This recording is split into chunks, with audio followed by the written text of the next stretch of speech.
भजन होए नहीं तामस देहा, तो मन क्रम बचन मंत्र दृढ़ एहा। ये मेरा मंत्र है कि वो परमात्मा है, लेकिन इस मंत्र को मैं अंतिम सांस तक हृदय में गुप्त रखूंगा। इस मंत्र को मैं रहस्य बना करके रखूंगा और समाज के बीच में बस मेरे द्वारा एक ही संदेश जाएगा कि वो परमात्मा नहीं, वो मेरा शत्रु है, शत्रु है। तो बस जिस कार्य हेतु अवतार लिया उसका श्री गणेश आज होगा। उस महापुरुष के साथ साथ शक्ति का भी प्रलय आज होगा। तो जाऊंगा अवश्य जनकपुर को, श्री राघव के दर्शन होंगे, कर सुधा पान उस चंद्र बदन का, ये मेरे बीसों नेत्र सफल होंगे। बस सभासदों एक बार उच्च स्वर से जय घोष कर दो, बोलो शंकर भगवान की जय हो। और इसी सुंदर वीर रस की प्रस्तुति में आप हमारे भाई श्री प्रिंस लोधी, जो आप अतरौली से हैं, पुनः शिव नाम से है जगत में उजाला, हरि भक्तों के मन में है ये शिवाला। ऐ शंभु बाबा मेरे भोलेनाथ। नमः शिवाय, ओम नमः शिवाय। कर्पूर गौरम करुणावतारम संसार सारम भुजगेन्दुहारम सदा वसंतम हृदयारविंदे भवम भवानी सहिताम नमामि। नमामि समीसाम निर्वाण रूपम विभुम व्यापकम ब्रह्म वेद स्वरूपम निजम निर्काम निर्कार निरीहम चिदाकाश माकाश पासा।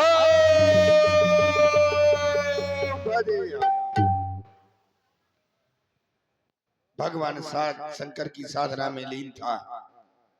अचानक मेरे कानों नद्धों में जागो शब्द अचानक आ गया। कौन कह रहा है बाणासुर जागो? बाणासुर को सावधान करने वाला कौन पैदा हो गया इस संसार में? वो किस मैया ने वो छैया जन्मा? आज बाणासुर को सावधान करने वाला कौन? ये आवाज यहाँ से आ रही है या ये आवाज यहाँ से आ रही है? कौन है जो कह रहा है बाणासुर सावधान? आज इस बाणासुर का हृदय वो उस मृत्यु लोक की ओर क्यों खिंचा चला जा रहा है? वो जिस मृत्यु लोक को मेरे पिता बलि ने दान में दे दिया था, आज उस मृत्यु लोक की ओर मेरा मन खिंचा चला जा रहा है। क्या वो कपाली का खप्पर वो रक्त से खाली हो गया? क्या वो भगवान शंकर ने अपना तीसरा नेत्र खोल दिया? फिर कहने वाला कौन की बड़ा सावधान? याद आया भगवान शंकर की मैंने जिस समय तपस्या की, भगवान शंकर प्रकट हुए, बोले बाणासुर वरदान मांगो। मैंने कहा युद्ध नहीं, युद्ध चाहता हूँ और इसी सुंदर वीरस भरी प्रस्तुति चाहता हूँ युद्ध।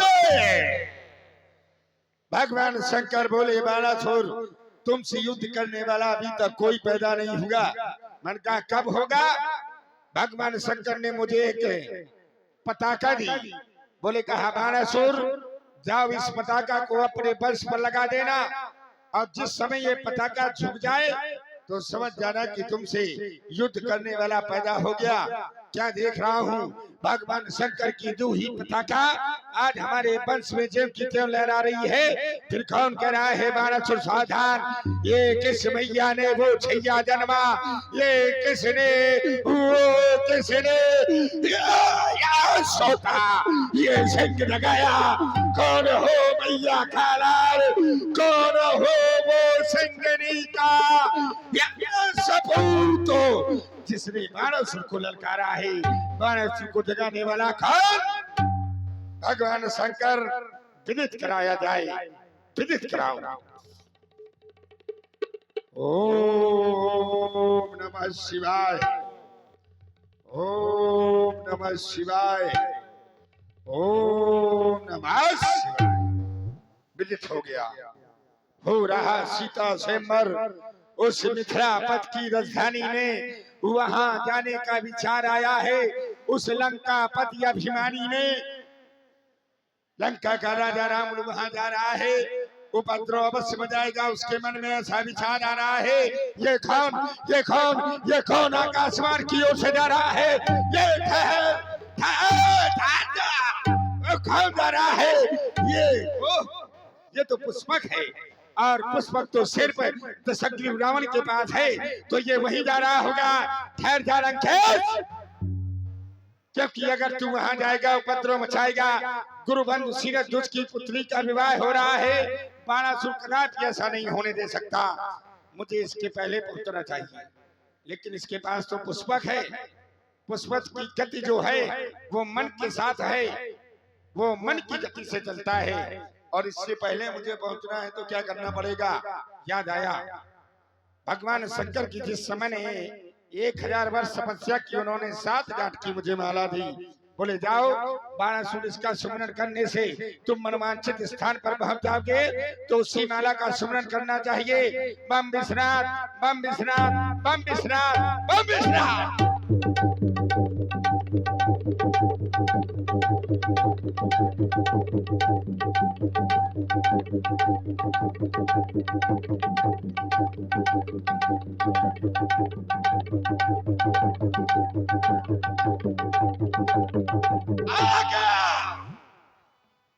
आ गया मिथिला, वेद का पर स्थापित भगवान शंकर के पिनाक बलिपतवान आपको प्रणाम करता है। मेरा प्रणाम स्वीकारे। देव देशांतर से आई हुए नृपालो, तुम्हारे लिए घोषणा है बाणासुर की। घोषणा ये है, यहाँ पर एक मांगलिक कार्य हो रहा है। अगर इस कार्य में किसी भी नृपाल ने व्यवधान मचाने की कोशिश की, तो याद रखो वो बाणासुर के द्वारा दंडित किया जाएगा, दंडित किया जाएगा। सावधान हो जाओ, सावधान, सावधान, सावधान।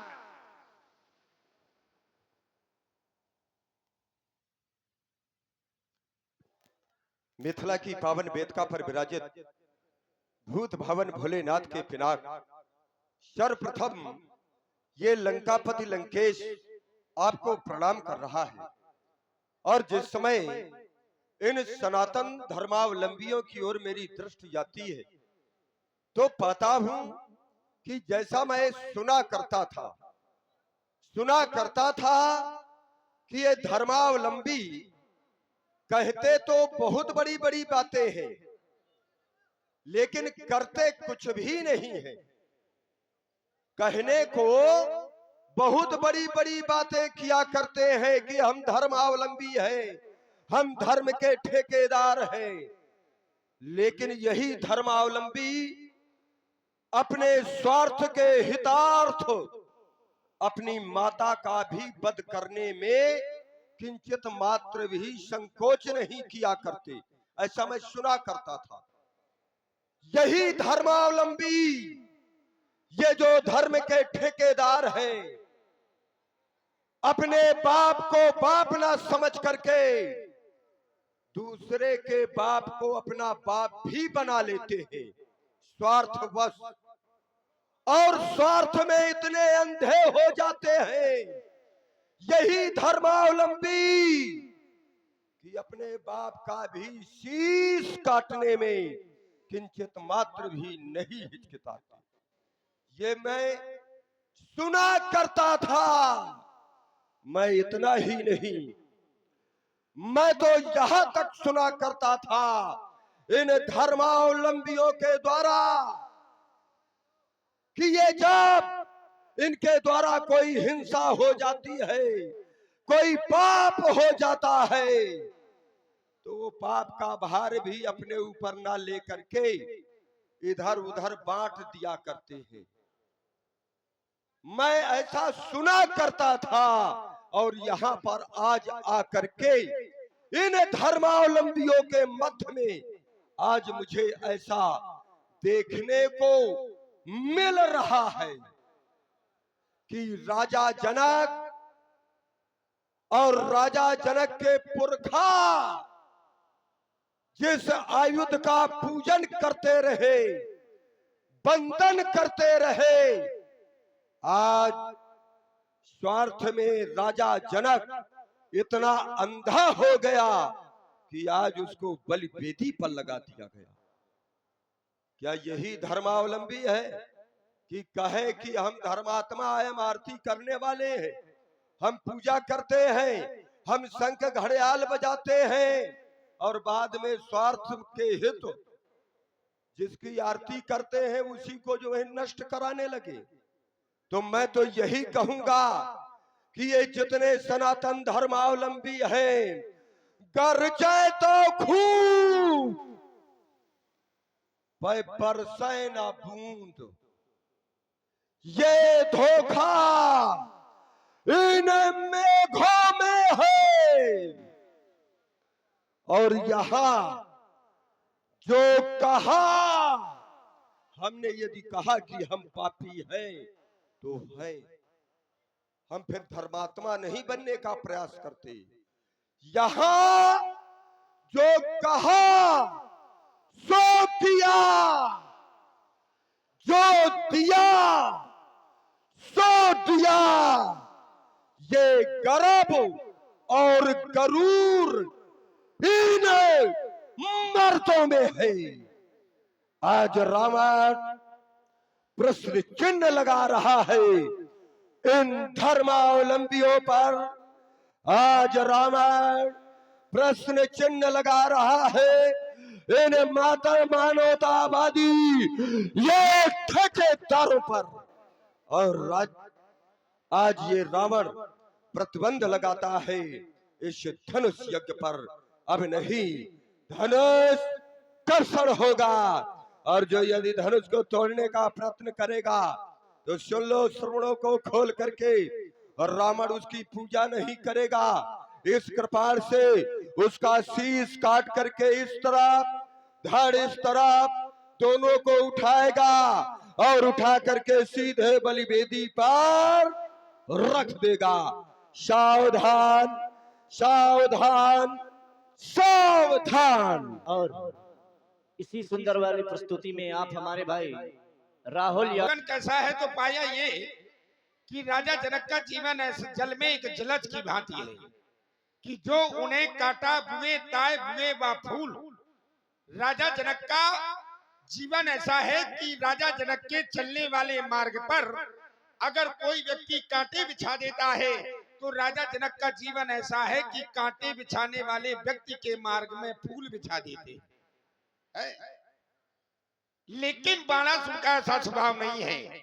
बाणासुर का स्वभाव ऐसा है कि जो हमें कांटा दिखे ताए दिखे हम भाला, और आज ये पंडित भी क्या जानेगा पड़ा किसी से पाला। चलो चल करके मिला जाए। वेदाध्यायी कुलभूषण कच्चर नगरी के स्वामी दशानंद जी मिथिला में एकानन में।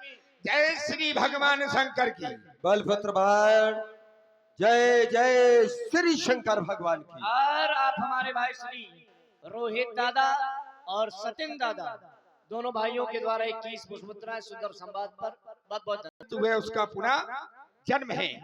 ये सजीव है, और अगर महात्मा दतीच अलौकिक जगत में है और ये सजीव है, और अगर इनकी मृत्यु आ गई होगी तो ये टूट जाएंगे अथवा नहीं टूटेंगे।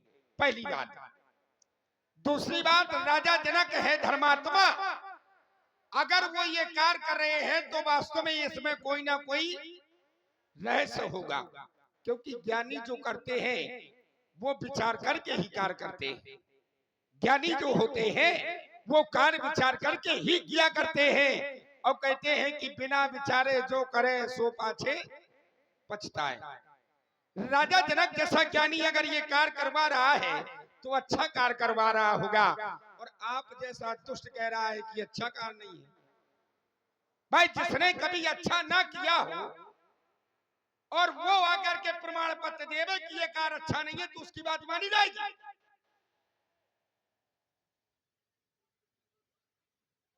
बाणे खलबऊ चोर जुआना, जे लंपट पर धन पर दारा, मां नहीं मात पिता नहीं देवा, साधुन सन करवावई सेवा, ये तुम्हारा सिद्धांत है।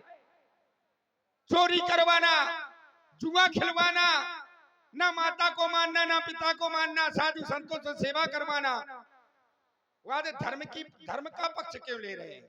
है कि ये धर्म नहीं हो रहा है, धर्मात्मा है जो ये गलत करवा रहे हैं। अरे गलत करवा रहे हैं तो अच्छा करवा रहे हैं तुम्हारे लिए। तो भाई जैसे एक चोर है और चोर को चोरी करने वाला अगर मिल जाए तो चोर तो प्रसन्न होगा है कि ये कहेगा कि नहीं भैया तुम ये गलत कर रहे हैं। अगर चोरी करने वाला अगर प्रमाण पत्र मांगे, अगर कोई अच्छा व्यक्ति प्रमाण पत्र मांगता है, कोई सम्मानित व्यक्ति प्रमाण पत्र मांगता है, तब तो कोई बात मान ली जाती। तुम्हारे जैसा जुआ करवाने वाला, चोरी करवाने वाला, तुम कह रहे हो कि ये गलत हो रहा है, ये सिर्फ तुम्हारी दृष्टि में हो रहा है। अगर तुम्हारे अलावा अगर किसी ने ये कहा हो कि ये कार्य गलत हो रहा है तुम्हारे अलावा, तो मैं हाथ उठा करके स्वीकार कर लूंगा कि नहीं राजा जनक गलत करवा रहा है। क्यों है ना? हो गई बात। रावण के अलावा अगर कोई व्यक्ति कह दे कि ये कार्य गलत हो रहा है, ये राजा जनक गलत करवा रहे हैं, तो मैं हाथ उठा करके स्वीकार कर लूंगा। अपनी वाणी को यहीं पर अल्प विराम। और आप हमारे भाई छोटू दादाजी और हमारे भाई गोलू यादव गुटकुआरा और भाई हमारे अनिल दादा अतरौली और आप हमारे भाई अज्जू दादा जो आप भी अतरौली से, आपके द्वारा 21 पुष्प मुद्राएं, और आप हमारी बहन रोशनी मुखिया अतरौली और प्रियंका मुखिया अतरौली, आपके द्वारा भी 21 पुष्प मुद्रा सुंदर संवाद पर बहुत बहुत धन्यवाद। साधुवाद। यद्यपि ये गदिष्ट भोजन है, लेकिन प्रयास ये रहेगा कि यहाँ से जो परोसा जाएगा आप सब लोगों की समझ में आए। युद्ध भूमि में वही लड़ेगा जिसका बड़ा कलेजा है, और बातें उतनी वही करेगा जिसके जितना भेजा है। और बिना भेजे वाले रावण के सामने भेजे जाते हैं। कह रहे राजा जनक बहुत धर्मात्मा है, तो प्रश्न चिन्ह मैं इसी में तो लगा रहा हूं। भाई मैं पापी हूं, तो यदि मैं माला लेकर के शंख घड़ियाल बजाने लगूं तो क्या मुझे कोई पापी कहेगा? फिर मैं अपने सिद्धांतों में अटल कहाँ रहा? राजा जनक यदि धर्मात्मा है तो ये पूजनीय है, और जब पूजनीय है तो राजा जनक ऐसा कार्य क्यों कर रहा है? अपने सिद्धांतों से प्रतिकूल क्यों चल रहा है? बात मेरी ये थी। तुम कह रहे हो कोई रहस्य होगा, कैसे रहस्य होगा? वो रहस्य हम तो जाने, केवल एक राजा जनक में रहस्य है। मैंने एक दो नहीं, मैंने अनेक उदाहरण दिए कि ये सनातन धर्मावलंबी स्वार्थवश अपने बाप को बाप ना समझ करके दूसरे के बाप को अपना बाप बना लेते हैं, और स्वार्थवश इतने अंधे हो जाते हैं कि शीश काटने में भी किंचित मात्र संकोच नहीं करते।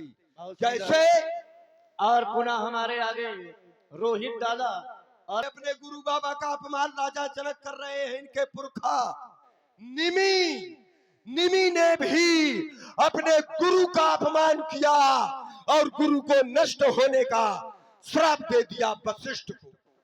और आप हमारे भाई रोहित दादा जो आप अतरौली से हैं, और हमारे भाई सतेंद्र दादा जो आप अतरौली से हैं, आपकी ओर से 21 मुद्राएं, और आप हमारे श्री अनिल लंबरदार जो आप महजौली से हैं, और आप हमारे श्री राजकुमार बुंदेली लोक मंडल, और आप हमारे श्री लक्ष्मी प्रसाद जी जो बुंदेली लोक दर्शन महजौली, आपकी ओर से 51 पुष्पोत्तराएं, और आप हमारे भाई श्री अनिल दादा जो आप अतरौली से हैं, और हमारे अप्पू दादा जो आप अतरौली से हैं, और आवारा लोधी। आप तो यही कहूंगा कि पूरा कुनबा का कुनबा ये पूरा कुनबा का कुनबा भ्रष्ट है, जो अपने को सनातन धर्मावलंबी बतलाते हैं, इसलिए रावण का विरोध है। एक दो नहीं, मैंने अनेकों प्रमाण बतलाए हैं, इसलिए रावण का विरोध है। और रावण कहता है कि मैं पापी हूं, तो हूं डंके की चोट पर कहता हूं कि पापी हूं। और अगर ये धर्मात्मा है तो अपनी जगह स्थिर रहे, जो धर्मात्माओं का काम है ये करे। अभी तक भले किसी ने विरोध ना किया हो, लेकिन श्रीमान जी अब ये रावण है, और रावण को अच्छी तरह मार्ग दिखलाना इन सनातन धर्मावलंबियों को आता है कि तुम्हारा मार्ग कौन सा है। चलिए, सागर में सब मोती नहीं, कुछ घोंगे भी होते हैं, और पंडितों में सब पंडित नहीं, तुम जैसे पुंगो भी होते हैं। चलिए महाराज, रावण रावण रावण, बहुत देर हो गए रावण रावण सुनते सुनते। बोले मुझे प्रमाण पत्र चाहिए, मुझे बताओ क्या रहस्य है। चोर को कहीं कोई रहस्य बताया जाता है? तुम कोई अच्छे व्यक्ति हो तो तुम्हें बताऊं। मैंने एक तर्क दिया था, इतनी ज्यादा भूसे का ढेर इकट्ठा करने की कोई जरूरत नहीं थी। मैंने ये पूछा था कि तुम जुआ करवाते हो, चोरी करवाते हो, तुम अच्छे नहीं हो। अगर प्रमाण पत्र लेना है तो कोई अच्छा व्यक्ति आए, और तुम्हारे अलावा अगर किसी ने जिस राजा जनक के प्रण का विरोध किया हो तो बताओ। सीधा सीधा तुम्हें बताना चाहिए कि तुम्हारे अलावा किसी ने विरोध किया है। ठीक है, तुम्हारे विरोध करने से कुछ नहीं होगा, मारे और जाओगे, इतना मारे जाओगे। इन्होंने कहा था रावण के आगे वही भेजा जाता है जिसको कोई भेजा नहीं होता। भाई उसी को तो भेजा जाएगा जिसका भेजा नहीं है, और जो भेजा वाला पहुंच जाता है तो तुम्हारा भेजा खराब कर देता है। भाई जिसके भेजा नहीं होता उसी के सामने सिर्फ सीना तान के अपनी बहादुरी दिखा पाते हो, और जब भेजा वाला पहुंच जाता है तो तुम्हारा भेजा बना देता है।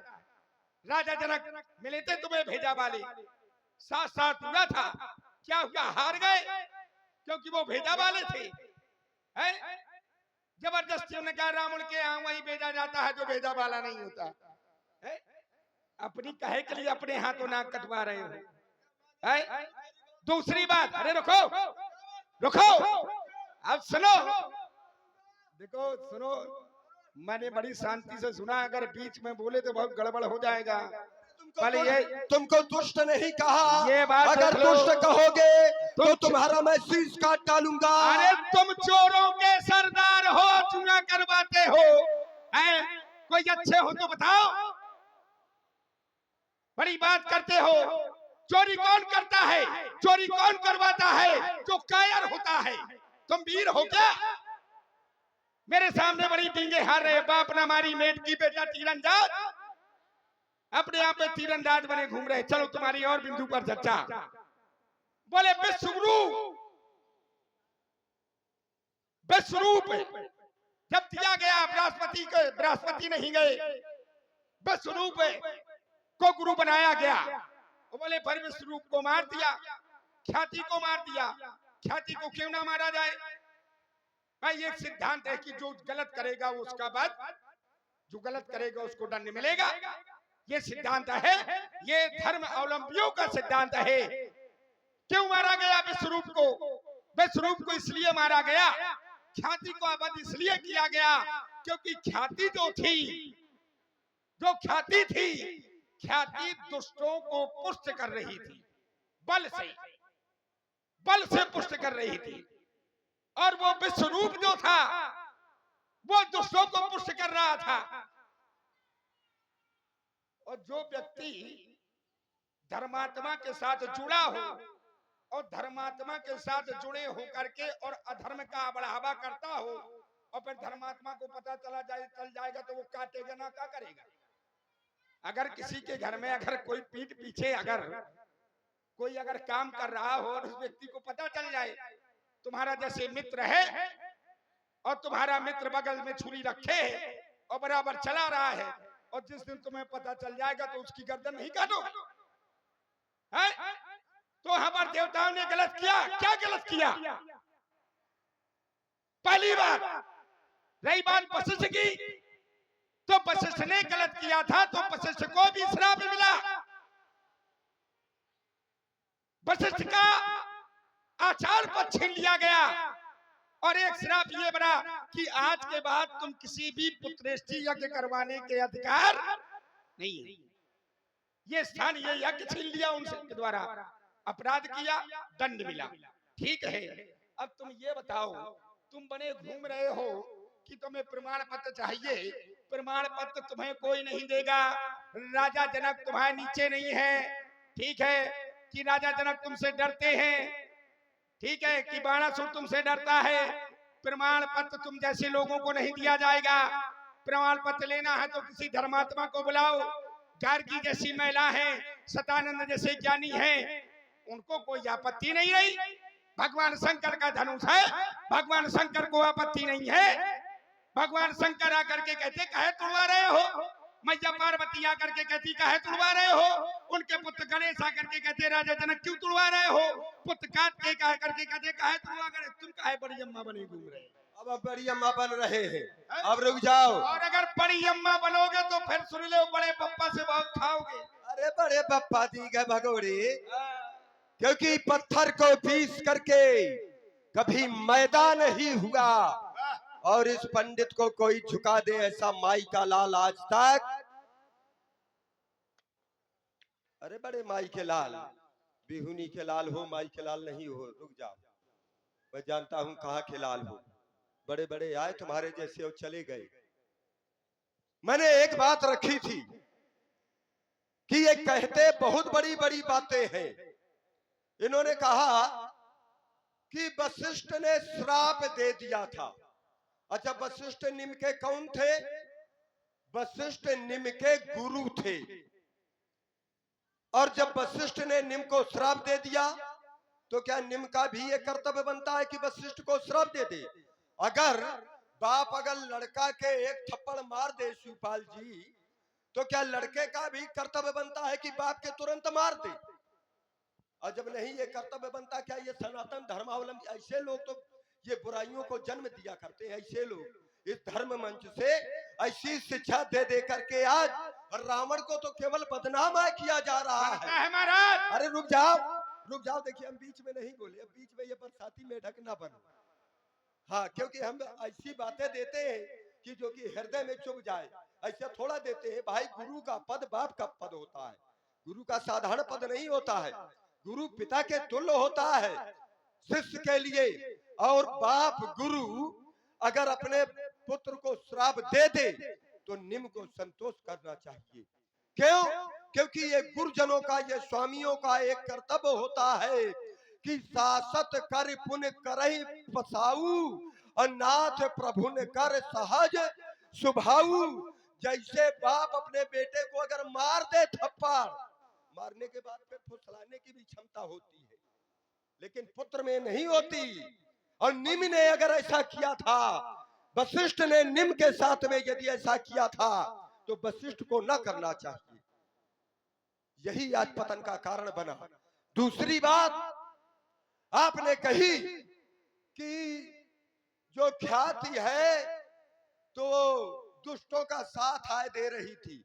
अच्छा, कहे ये किसने आ कहा? ये कहा हमने आ कहा, ये वही जो है तुम्हारे बाप ना, तुम जिनके नाम की, विष्णु के नाम की घंटी हिलाते हो, ये उसी का कथन है कि शरणागत कहूं जे तजहि निज अनहित अनुमान ते नर पावर पाप मैं तिनहि बिलोकत हानि। शरण में आए हुए की अगर रक्षा ना की जाए तो उसको देखने मात्र से पाप लगता है। ये किसने कहा? ये रावण ने कहा। ये जिनके नाम की तुम घंटी हिलाते हो, विष्णु के जो पक्षधर बने हो, ये उसी की बात है, वही कह रहा है। और जब वही कह रहा है तो फिर उसको तो अपनी बात में खरा उतरना चाहिए कि अगर मैं ऐसा कह रहा हूं तो फिर मुझे कथनी और करनी में अंतर नहीं होना चाहिए। भाई दैत्य, तुम जिन्हें दुष्ट कह रहे हो तुम्हारे वंश के थे दैत्य। दैत्य भयभीत तो होकर के देवताओं ने खदेड़ा। शुक्राचार्य तपस्या में गए थे, शुक्राचार्य थे दैत्यों के गुरु।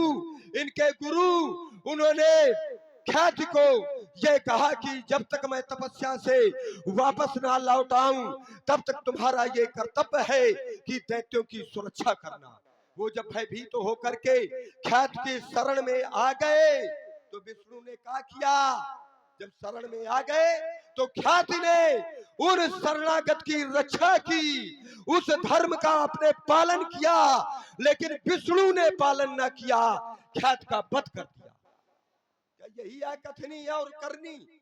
ऐसे आए है, बिना वजह की बातें यहाँ पर करते हो गया। अरे रुक जा, फिर इतनी जल्दी क्यों भड़बड़ा जाते हो गए, बीच में अपनी बात काटते हो, कोई धरातल की बात नहीं करते हो। तुमने एक बात और कही, उसको बार बार तुम चोट दे रहे थे कि यहाँ पर कोई धर्मात्मा, मैंने उसको हटा दिया था क्योंकि सार सार को गई रहे और थोथा दई उड़ाए, हम केवल सार को पकड़ते हैं और थोथा जो होता है उसको उड़ा देते, उसको नहीं पकड़ने का प्रयास करते हैं क्योंकि उसमें कुछ सार है ही नहीं। और इन्होंने कहा कि किसी व्यक्ति ने अगर विरोध किया हो तो तुम बता दो। ये बार बार इसने चोट की, मैंने जबकि हटा दिया था, क्या मुझे स्मरण नहीं था? तुम्हें और तुम्हारे बाप और पुरखों को चुनौती है। ऐसे नहीं कोई यहां से अगर जो बोलता हूं तो इससे बोलता हूं, प्रमाणित बोलता हूं। तुम्हारे बाप और पुरखों को, यहां तक कि जनक को तक चुनौती है, अगर किसी धर्मात्मा ने राजा जनक के कार्य का समर्थन किया हो, एक प्रमाण बता देना, मैं राजा जनक के समर्थन में हो जाऊं, लेकिन वो धर्मात्मा होना चाहिए। ऐसे नहीं कह रहा हूं, और प्रमाण दूंगा, जिस प्रकार से मैं प्रमाण दूंगा कि ये समर्थन नहीं कर रहे, उसी प्रकार से तुम्हें प्रमाण देना पड़ेगा कि राजा जनक का ये समर्थन कर रहे। हमारी तुम्हारी लड़ाई लाठी डंडे की नहीं है, लड़ाई शास्त्रार्थ की है और शब्दों की लड़ाई है। अब बोले अल्प विराम। चलिए, बानी ऐसी बोलत हो जैसे बोले कौआ, कौआ, और हमरी तुमरी कैसे पटे, क्योंकि हम सभा शेर तुम पहुआ, ऐसे थोड़ा बोलते जाओ पहुआ। चलिए, बोले विष्णु जो शरणागत होता है, शरणागत की रक्षा करना चाहिए। हाँ, शरणागत की रक्षा करना चाहिए। दैत्य ख्याति के यहाँ गए शरण में, रक्षा करनी चाहिए, चलो ठीक है, लेकिन फिर भी विष्णु ने सर काट डाला। क्यों? उसका एक वध कर दिया। इसका एक कारण है, अगर एक व्यक्ति को मारने से अगर 1000 लोगों की जान बचती हो तो एक व्यक्ति को मार देना चाहिए, ये कोई पाप नहीं होता। एक सिद्धांत आया है, आपत्ति काले मर्यादा नास्ति। अगर कोई बहुत बड़ी आपत्ति होती है और अगर मर्यादा अगर नष्ट हो रही है तो उस मर्यादा को भी नष्ट कर देना चाहिए। ये सिद्धांत है, आपत्ति काले मर्यादा नास्ति।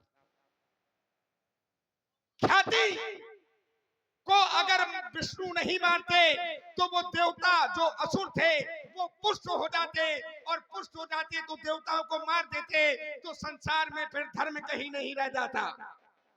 इसलिए ख्याति को मारा, कोई गलत नहीं किया।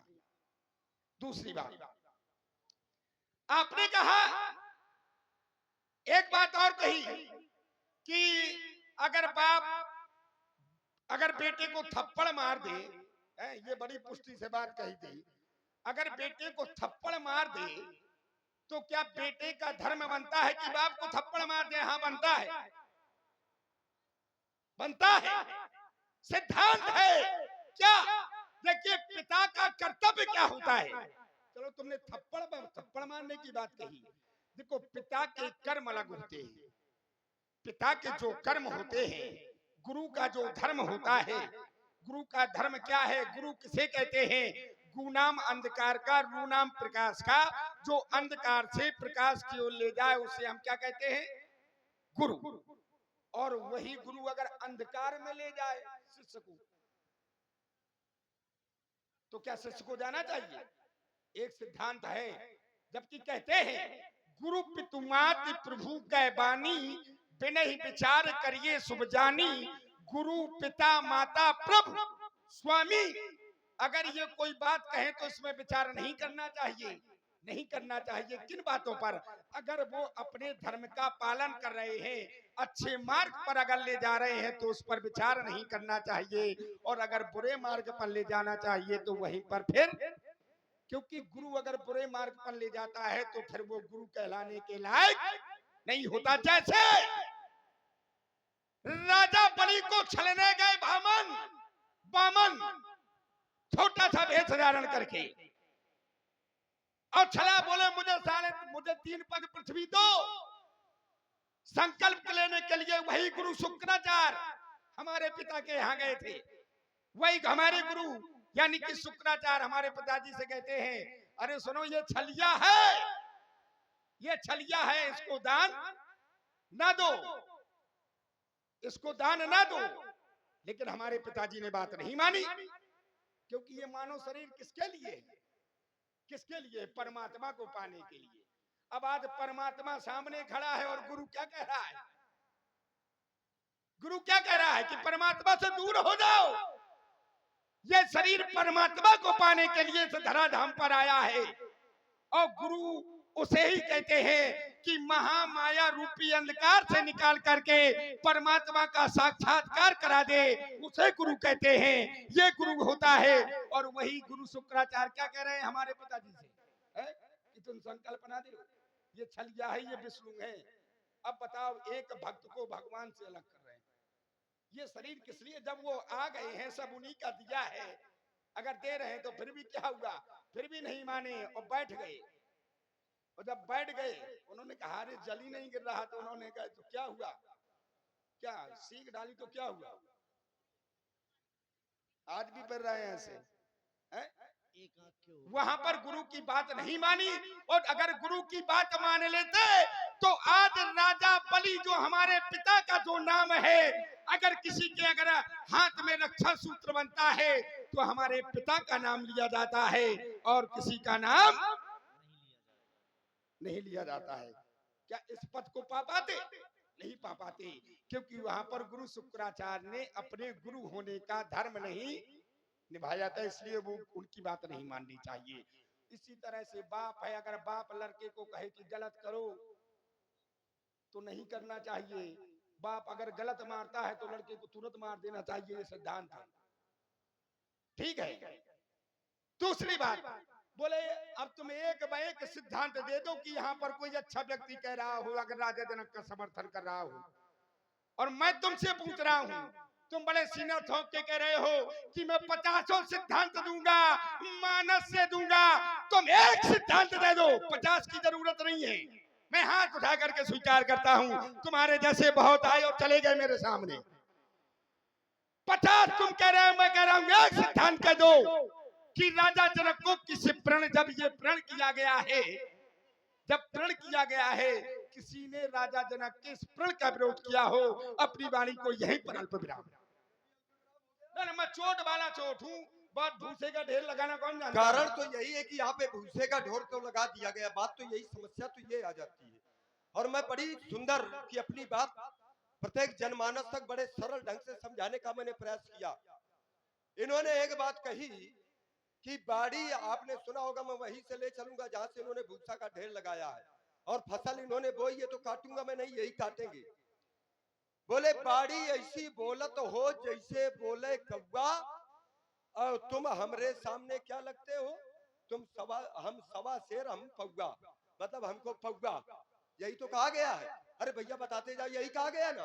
अच्छा, तराजू में 2 पड़ले होते हैं, अब एक पड़ले में सवा शेर रख दिया जाए और एक पड़ले में अगर पौवा रख दिया जाए, तो पौवा वाला पड़ला कहाँ होगा भैया? ऊपर होगा, ऊपर होगा, और सवा शेर वाला नीचे होगा। हम चाहे अगर पौवा ना बने, पौवा ना मिले, तो सवा शेर क्या वो पसेरी ना बन पाएगा, छटाक ना बन पाएगा। ये पौवे में सामर्थ्य है कि वो सवा शेर बना सकता है, और इसीलिए ये पौवा हमेशा ऊपर रहेगा। भाई पौवा को हटा दे और सवा शेर बन जाए तो हम जान जाए। भाई ये पौवा की ही देन है कि वो सवा शेर बना है, और पौवा इसीलिए ऊपर रहता है। तो ये चाहे जितना तुम इसको नीचे डालने का प्रयास करो, तुमसे ऊपर ही रहेगा ये पौवा। दूसरी बात, आज तक हमने होली खेली है, आज तक हमने इन धर्म ग्रंथों की होली जलाई है, अब आज से तुम जलाना चालू करो। आज से तुम जलाना, भाई जब तुमको माननी नहीं है बात तो आज से तुम जलाना चालू करो। मैंने कहा क्या था कि कथनी और करनी में अगर अंतर है तो कहे ये जो छोटे मोटे लोग हैं यही केवल धर्म का, यही बाप का माने, यही माथारी का माने, और जिनके नाम की घंटी हिलाते हैं वो अपनी माथारी का शीश काटे। तो कहा तुम मानोगे? खुद अक्का मानोगे, कोई न मानेगा। इसीलिए मैं देवताओं को मारा करता हूं। भाई ये किसने, मैंने कहा क्या था कि शरणागत कहूं जे तजई निज अनहित, अपना अहित सोच करके जो तज दे शरण में आए हुए को, भले ही वो पापी हो, कर्तव्य बनता है कि उसकी रक्षा करना चाहिए। और उसने ख्याति ने यही कार्य किया। तो ये तो विष्णु का कथन है कि शरण में आए हुए की रक्षा करनी चाहिए, तो फिर कहे के लिए शीश काटा। तो इन्होंने कहा क्या कि अगर वो दुष्ट थे और दुष्ट को यदि मार दिया जाता है तो उसको मारने में पाप नहीं लगता। एक दुष्ट को मार दिया जाए, यही आज सिखा रहे थे ना कि एक दो दुष्टों को अगर मार दिया जाए और उससे अगर धर्म की रक्षा होती हो तो उसमें पाप नहीं लगता है। अच्छा, कहे रावण ने पूरे गांव के गांव आज स्वाहा कर दिए हैं का? रावणों ने तो 2-4 गौशालाओं में आग लगाई है। अगर रावण ने समूल गौशाला में समूल ऋषियों को अगर मार दिया होता, समुद्र जितने पूरे ब्राह्मण थे यदि उनको मार दिया होता तो कहे ब्राह्मण का पुत्र बचता एक भी? अरे हम उन्हें तो 2-4 आए मारे हैं, और जब 2-4 मारे तो हमका फिर पापी कहे। भाई उनका धर्मात्मा, अब हमका पापी। अच्छा, कई कह रहे हो कि वह हमारे बाप ने नहीं मानी गुरु की। अच्छा, कहे के मारे नहीं मानी? कहे वो जगत पिता, कौन? विष्णु का ही जगत पिता है। भाई अगर जीत नहीं सकते हम तो वह फिर आगे जाके उसके हाथ जोड़ना ये किसका काम है? कायरों का। आपने सुना होगा देवासुर संग्राम हुआ, और उसमें कौन कौन देवासुर संग्राम में युद्ध हुआ। युद्ध होने के बाद समुद्र मंथन हुआ। समुद्र मंथन में ये था, देवताओं की एक नीति थी कि ये था कि इसमें समुद्र में मंथन जब किया जाए तो अमृत की प्राप्ति होगी, यही तो था। और उसमें भैया का हमने यहाँ मंथन किया था का? किया तो यही लोगों ने आया था। इनके बाप नहीं न इनके पुरखा सब समुद्र मंथन करते रहे, और जब अमृत निकला तो कहे मोहिनी का रूप का मैंने धारण किया था, उसी विष्णु ने धारण किया था जिसको तुम परमात्मा कहते हो। परिश्रम किया तुमने, अब वही विष्णु मोहिनी का रूप धारण करा के अमृत की जगह सुरा का पान करा दिया। वही विष्णु ने तो मोहिनी का रूप धारण किया था जिसके नाम की तुम कह रहे वेन बद्दो बलि राजा। अगर गुरु की बात नहीं मानी क्योंकि वो परमात्मा से आए ना, ये सिद्धांत नहीं कहता। सिद्धांत तो ये कहता है कि गुरु पितु मातु स्वामी सिख पाले, और चले हुकुमत पग परई न खाले। अगर गुरु माता पिता यदि पुत्र से या शिष्य से ये कह दे कि ये कुमार्ग है तो पुत्र और शिष्य का ये धर्म बन जाता है कि पिता माता गुरु की बात मान करके जानते हुए भी कुमार्ग में चल देना चाहिए। ये सिद्धांत मैंने नहीं बनाया है, ये सिद्धांत तुम्हारे सनातन धर्मावलंबियों ने यहाँ बनाया है। इसीलिए मैं कहता हूं कि कथनी और करनी में अंतर है, वही मुझे नहीं समझा पा रहे हैं। तो तुमने कहा परमात्मा से आए मिला है, परमात्मा से नहीं मिला। बलि कहे के मारे यज्ञ कर रहे थे, कहे के मारे इंद्रासन प्राप्त करने के लिए कि मैं स्वर्ग का राजा बनूंगा। अब भेजे कहां पर गए? जितना ऊपर जाना चाहता था इनका बाप, जितना ऊपर जाना चाहता था, गुरु की अवमानना करने के कारण समाज में एक संदेश चला गया कि जो गुरु की अवमानना करता है और गुरु की अवमानना करके जितना ऊपर जाना चाहता है उतना ही वो नीचे पहुंच जाता है। और वही स्थिति इनके बाप के साथ में हुई। तुम भले चाहे उसको परमात्मा मानो और चाहे भगवान चलो मानो। चलो चलो चलो आए? देखो वो बच्चियां कह रही हैं कि तुम दो लोग लड़ रहे हो, हाँ, हम लोग घर जा रहे हैं। नहीं तो हमारी लड़ाई यही होती। अब- अरे एक बार, दो बार, अरे लगातार, बार बार भागत है ये व्यंग बार बाणासुर, ये महिमा दैवों से बखानत है बार बार, बार बार, बार बार बांधे मैं वीर बलवानों को लंका की बखरी पवन बुहारत है बार बार, बार बार, बार बार वज्र ले बलधारी आयो देवराज, पर इंद्रों की वीरता बिगाड़त हो बार बार, बार बार, लगातार, बार बार, बोली बोली बल को बढ़ावत हो और दंडधारी काल को मैं बांधत हो बार बार बार। रावण पागल हो गया है। इसी बार बार में भाई देखो, जो और व्यक्ति देखिए- जो नहीं देखो, इसने इसका प्रमाण दे दिया कि ये रावण पागल हो गया है। जो व्यक्ति पागल होता है वही उस चीज को बार बार करता है बार बार। है ना। और देखिए ये पागल हो बार गए। बार चलिए आप हमारे श्री विनोद जी, सामर्थ्य हो तो तुम्हें धर धराओ। देखो जो कुछ करना है तो मिथिला के बाहर करो, ये बात है। देखिए यहाँ ना करो। बच्चे भी कह रहे हैं कि हमें रामलीला और थोड़ा देख लेने दो, हम घर जा रहे हैं। एक लोग है? कहे तो मान लो, ठीक है, चार लोग बाकी कहे तो फिर खराब। जितने भी तुम्हारे उत्तर हैं उसका मतलब कुछ नहीं है। अभी तक तुमने एक प्रश्न का उत्तर नहीं दे पाया कि कोई विरोध नहीं कर रहा तुम्हारे अलावा। ठीक है। ये छोड़ो। अरे जा भगोड़े, भगोड़े कहीं का। अच्छा। अपने कार की पूर्ति करें। हे अजगो, आज आप को ये बलिपुत्र बाणासुर आपको अंतिम प्रणाम करता है। हे अजगो अंतिम प्रणाम, हे अजगो अंतिम प्रणाम। सभा में उपस्थित वीरों, एक बार सभी लोग बड़ी जोरों के साथ जयकारा लगाओ। एक बार अब जयकारा लगाना, हमने तुम लोगों की बात मान ली है। ठीक है, उठाओ दोनों हाथ, दोनों हाथ उठाइए, अब बजाओ ताली, बोलिए शंकर भगवान की जय हो। अब इसको मैं वही मिथिला के बाहर देखूंगा। ठीक है, जितनी भरी हो चलो बाहर देखूंगा। अरे जैसे निपटना हो। अरे वैसे निपटना। दंगल बीच मैदान में होता है।